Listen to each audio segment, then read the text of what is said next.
നമുക്ക് മധ്യകേരളത്തിലേക്ക് വരാം. മുക്സിന അസുണ്ട്. മുക്സിന, good morning. ഇപ്പോൾ കോർപ്പറേഷനിലൊക്കെ നമ്മൾ കണ്ടതുപോലെയുള്ള അടിയും തർക്കവും ഒക്കെ ഈ ജില്ലാ പഞ്ചായത്ത് അധ്യക്ഷന്മാരെ തിരഞ്ഞെടുക്കുമ്പോഴും കാണാൻ സാധ്യതയുണ്ടോ? മധ്യ കേരളത്തിൽ എങ്ങനെയാണ് കാര്യങ്ങൾ? പ്രത്യേകിച്ച് എറണാകുളം ജില്ലാ പഞ്ചായത്ത് അധ്യക്ഷൻ ആരായിരിക്കും ആവുക? മറ്റിടങ്ങളിലേക്ക് എന്താണ് സാധ്യതകൾ? Very good morning Saifuddin. എന്താണെങ്കിലും ശാന്തമായൊരു അന്തരീക്ഷത്തിൽ കൂടെ തന്നെ ആയിരിക്കും ഇന്ന് ജില്ലാ പഞ്ചായത്ത്, അതുപോലെ തന്നെ ബ്ലോക്ക് പഞ്ചായത്ത്, ഗ്രാമപഞ്ചായത്തുകളിലെ തിരഞ്ഞെടുപ്പുകൾ നടക്കുക എന്ന് തന്നെയാണ് പ്രതീക്ഷിക്കുന്നത്. കാരണം എറണാകുളം ജില്ലയെ സംബന്ധിച്ച് UDFന് വലിയ രീതിയിൽ മേൽക്കൈയുള്ള ആ ഒരു രീതിയിലാണ് തെരഞ്ഞെടുപ്പ് വിജയമൊക്കെ തന്നെ ഉണ്ടായത്. അതുകൊണ്ട് തന്നെ വലിയ ആത്മവിശ്വാസത്തിൽ തന്നെയാണ് UDF നിൽക്കുന്നത്. എന്താണെങ്കിലും ജില്ലാ പഞ്ചായത്തിനെ സംബന്ധിച്ച് സൂചിപ്പിച്ചതുപോലെ തന്നെ ഇവിടെ 27 ഡിവിഷനുകളാണുള്ളത്, 14 ബ്ലോക്ക് പഞ്ചായത്തുകൾ, അതുപോലെ തന്നെ 82 ഗ്രാമപഞ്ചായത്തുകളിലേക്കാണ് അവിടെ അധ്യക്ഷ സ്ഥാനത്തേക്ക് ആരാണ് വരിക എന്നുള്ള തെരഞ്ഞെടുപ്പ് നടക്കുക.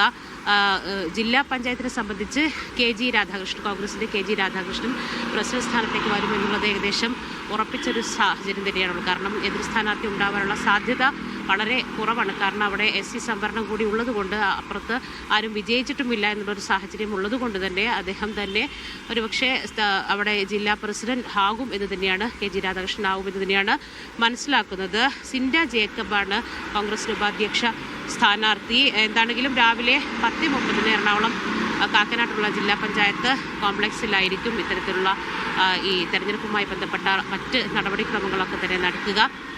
ഈ 82 ഗ്രാമപഞ്ചായത്തുകളിൽ 66ഓളം ഗ്രാമപഞ്ചായത്തുകളൊക്കെ തന്നെ UDFന് മേൽക്കൈ ഉള്ളതാണ്. എന്താണെങ്കിലും ചിലയിടങ്ങളിൽ ഈ നറുക്കെടുപ്പിനുള്ള സാധ്യതകൾ ഉണ്ട്. തയ്യപ്പൊക്കെ വന്ന സാഹചര്യങ്ങൾ, അതുപോലെ തന്നെ എറണാകുളം ജില്ലയിൽ വടവുകോട് ബ്ലോക്ക് പഞ്ചായത്തിൽ ഭരണസമിതി കണ്ടെത്താൻ നറുക്കെടുപ്പ് വേണ്ടി വന്നേക്കും. 14 ഡിവിഷനുകളിൽ UDFന് LDFനും 5 വീതം അംഗങ്ങളാണ്. ഒരു 4 ഇടങ്ങളിൽ 20-20ക്കാണ്.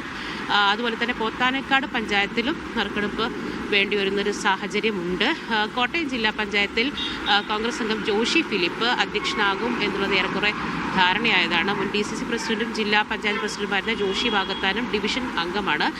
കേരള കോൺഗ്രസ് ജോസഫ് വിഭാഗം ആദ്യ ടേം ആവശ്യപ്പെട്ടെങ്കിലും കോൺഗ്രസ് അത് അംഗീകരിക്കാത്തൊരു സാഹചര്യമുണ്ട്.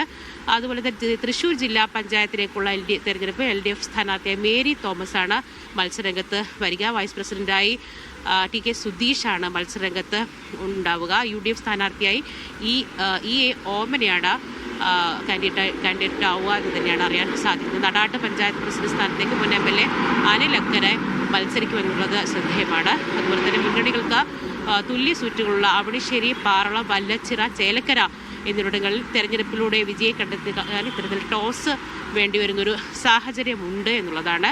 ആലപ്പുഴ ജില്ലയിൽ 7 ബ്ലോക്കുകളിൽ 4 ബ്ലോക്കുകൾ LDFനും കൂടുതൽ ഭൂരിപക്ഷം LDFനാണ്. 7 ബ്ലോക്കുകളിൽ LDFും 4 ബ്ലോക്കുകളിൽ UDFും എന്നുള്ള രീതിയിലാണ്. ഇതാണെങ്കിലും അവിടെയും തെരഞ്ഞെടുപ്പ് നിർണായകമാണ്. ഇടുക്കി ജില്ലാ പഞ്ചായത്ത് പ്രസിഡന്റ് സ്ഥാനം കേരള കോൺഗ്രസിനാകും എന്നുള്ളതാണ് ഏറെക്കുറെ ധാരണയായിട്ടുള്ളത്. എന്താണെങ്കിലും തെരഞ്ഞെടുപ്പിന് ശേഷമായിരിക്കും പൂർണ്ണമായും ഒരു ചിത്രം വരിക. 10:30 തന്നെ എല്ലായിടത്തും ഈ അധ്യക്ഷന്മാരെ കണ്ടെത്താനുള്ള തെരഞ്ഞെടുപ്പ് ആരംഭിക്കും.